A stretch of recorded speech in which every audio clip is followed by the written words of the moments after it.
They did wash the bad taste out of my mouth, though, with their closing montage. These are always well done. There is no other promotion or wrestling television show in the world, because it's not really a promotion, but there's no other wrestling television show in the world that does these segments as good as Lucha Underground does. Not WWE, not anybody. And in this montage, we start out, we see King Cuerno and Dragon Azteca Jr. and Aerostar, they're standing together. And Cuerno thinks that gauntlet needs to be hidden again. We gotta hide the gauntlet. And Dragon Azteca says, well, he takes it, he mentions that there is a she who needs to use it. That she turned out to be Black Lotus, who we haven't seen all season. I don't remember the last time I saw her. I'm pretty sure we haven't seen her one time this season until now.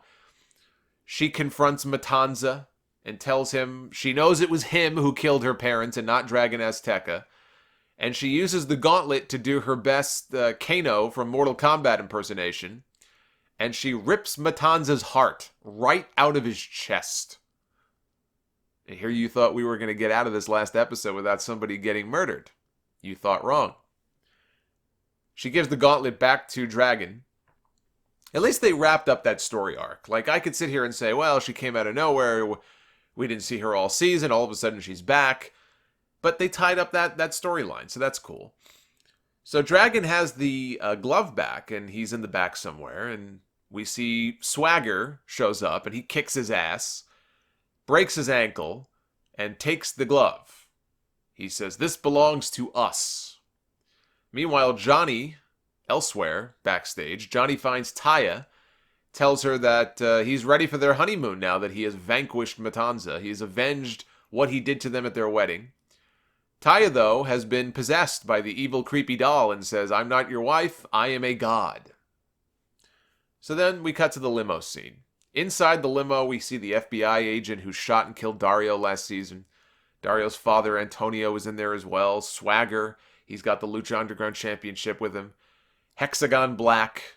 And there's a mystery man, the mystery benefactor in the shadows, whose face we cannot see. Antonio learns in this scene that, because they asked Jake, whose blood is it? And anyway, he finds out here that Matanza was killed, and you can see the look on his face. He's very upset to find out that his son has been murdered. And we finally learn who the boss man is in the shadows. He leans in. We hear a very familiar voice, and he leans in. And it's Stu Bennett, the former Wade Barrett. Yet another WWE mid-carder. He made reference to having bad news. I don't actually think that Barrett is actually wrestling anymore. So as a character like that, and he's got a great voice, I actually think he's fine in that role. I don't mind him as much as I mind Swagger. But just the idea that Lucha Underground may die with Jack Swagger and Wade Barrett as the two focal points, it just doesn't seem right. So the montage ends with a flashback to 1 year ago when Antonio was, he took his son Dario's key. Remember, Dario was laying there. It was like the wake or whatever for Dario Cueto. He was dead. And his father reached in and grabbed the key. The key from Matanza that Dario had in his possession. And he closed the casket on his son and he walked off. We see Aerostar appear. This fucking guy is everywhere, isn't he? Soon we're going to have those Aerostars watching you masturbate memes. So he time traveled back to Dario's wake or funeral or whatever it was, and he places the amulet. Remember that the necklace, the two halves that he joined together? He takes the completed amulet and he places it around Dario's neck. And Dario then opens his eyes. He sits up in the casket, looks straight into the camera, and says, "What the fuck?" And they cut it off right before he could say the word, and they put the words, "To be continued." Or so they say. As a cliffhanger, I thought that was great. I love that entire closing package, that last scene. I love the fact that Dario is alive again. I love the Dario Cueto character, so that was great. All that was great. And now, if they do continue on, I would assume, if they continue the storylines into the next season, I could see Dario almost taking on more of a babyface role and putting together a team of Lucha Underground originals to battle his father's crew, all the gods. Father against son. I think that could be a lot of fun. So a very entertaining finale overall. Very good finale. Now we wait and see what becomes of Lucha Underground in a potential 5th season. The whole to be continued thing is very much up in the air. Eric Van Wagenen is the executive producer of the show, and he appeared on the Masks, Mats, and Mayhem podcast, and he said on there that he doesn't know anything about a season 5 right now, which is always an encouraging thing to hear your EP say. I don't know what's going on.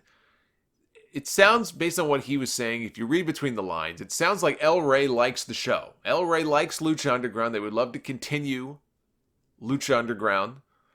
Van Wagenen is not interested in rushing through another season like this most recent one on a slimmer budget. They really cut the budget for this last season. They had to tape a lot quicker. He doesn't want to do that. He says if it's a choice between doing that and not doing the show, it sounds like he'd be okay with just not doing the show. He would rather find another investor so they can get more money, get the budget back up to where it used to be, so it doesn't look like they're going for kind of a lower budget version of Lucha Underground. Even if they do get the green light for a 5th season, there's another issue. It sounds like Van Wagenen and Chris Roach, who is a producer on the show, who is also on that podcast, it sounds like they have two very different ideas on what a season 5 might look like. Van Wagenen says it would be more of a reboot. Ideally, it would be more of a reboot, and that includes rebooting the cast. You wouldn't have, not that they would get rid of everybody, but like he is thinking reboot. That's what he's thinking. Chris Roach would like to tie up all the loose ends storyline-wise, dating back to the very first season, before they do any sort of reboot. I'm with Roach. You've got to finish what you started with these stories. You can't leave this hanging, especially after this finale here and this little cliffhanger. I think it would be absolutely ridiculous to not first at least tie those stories up before you move on and reboot the cast and reboot the storylines. So I'm with him on that. But, I thought there was one telling quote from Van Wagenen on that podcast where he said, good shows sometimes go away for business decisions, and shitty shows sometimes live on for business reasons. And I hope that Lucha Underground does not fall into that latter category. I get that this is how television works. There's more questions than answers. Nobody knows what's going on, and it's all about waiting for the money to come in. Like, I get that. I'm not stupid. I understand that's how it works. But I think the fans of the show deserve better. They deserve better than to be left guessing if this is going to be the last episode of the show that they're ever going to see.